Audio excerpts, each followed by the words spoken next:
We're good at describing motion, the speed of a car, the arc of a ball. But what about the why? What invisible hand pushes a car into motion or pulls a rolling ball to a stop?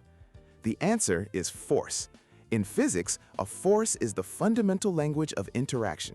Some forces require touch, like the friction of tires on a road. Others act over vast distances, like the relentless pull of gravity. Before Newton, people thought objects naturally wanted to stop. His breakthrough was realizing objects are lazy. They want to keep doing whatever they're already doing. This is inertia. An object at rest stays at rest. An object in motion stays in motion at the same speed in a straight line. A spaceship in deep space that cuts its engines doesn't stop. It coasts forever unless an unbalanced force pushes it.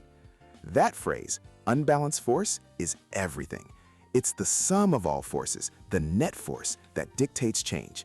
If you push a box right with 15 newtons and friction pushes left with 5, the net force is 10 newtons to the right. The box accelerates. But if the forces cancel out, the net force is 0. We call this equilibrium. It means zero acceleration. The object could be perfectly still, or it could be that spaceship cruising at a constant speed in a straight line. To see this balance, we draw a free body diagram. It's a simple map, a dot for the object with arrows for every force. Gravity down, the surface up, a push right, friction left. By adding these vectors, you can predict an object's fate. You learn to read the invisible scripts that command the universe, setting the stage to calculate not just if an object will change its motion, but by exactly how much.